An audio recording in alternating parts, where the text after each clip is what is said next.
Hi, and welcome to the first class in the pursuit of excellence. Here we're going to talk about the three keystones in the pursuit of excellence. These are the three requirements to make sure that we're on a lifelong journey of improving or getting better, the pursuit of excellence. Now, before I get started, let me just put a little definition around that, right?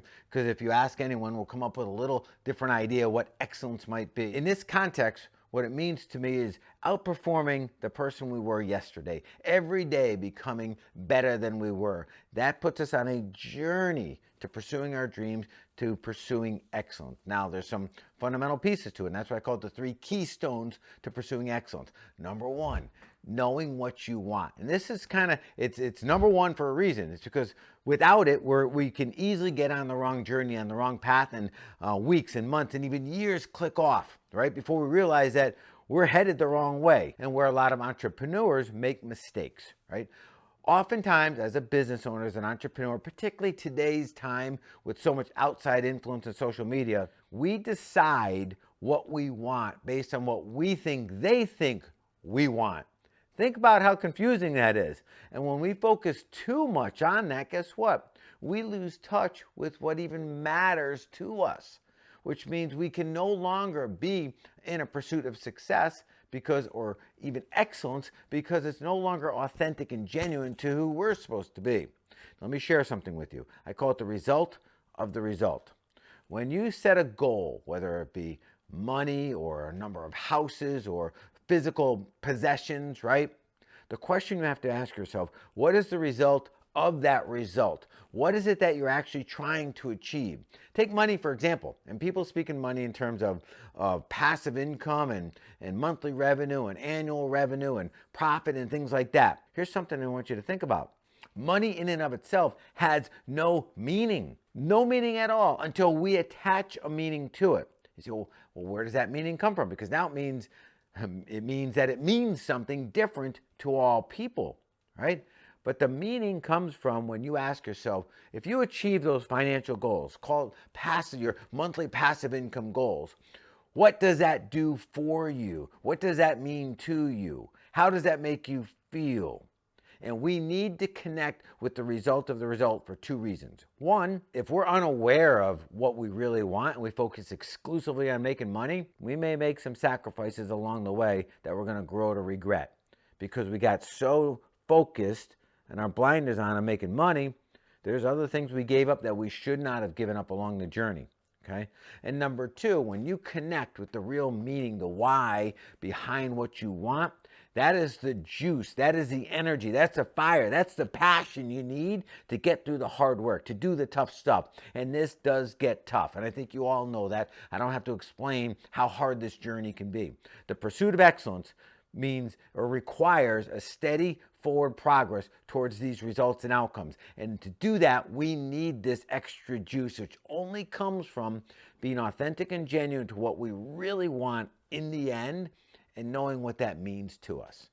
Number two here, invest in your dreams and commit to your dreams. What do I mean by that? Now, we all use the word every day, invest, because we're investors and we invest in things. However, what I'm talking about is the organic root of this word. Invest means two things, has two parts to it. Invest, you stand to gain something, but you also stand to lose something. And now I'm talking about investing in you, taking your chips, sliding to your cards on the poker table, going all in, risking, putting something on the line that you stand to lose if you don't achieve the results. Here's the thing. If you're unwilling to invest in you, those around you aren't going to invest in you either. And you got to ask yourself, am I going all in on me? Or am I playing a little easier and kind of stepping back from going all in? Because if you do that, those around you will do the same thing. So it's time, when you decide you know what you want and you're willing to go for it, go all in, invest on yourself. And it rolls right into commit. Commitment is all in. Commitment is no matter what we're going to achieve. Okay? There is no back door. There is no I'm going to stop. There is no quit. Now, appreciate that whole, failure is not an option. I don't really like that cliche in the context that we fail all the time. And failure is part of the process.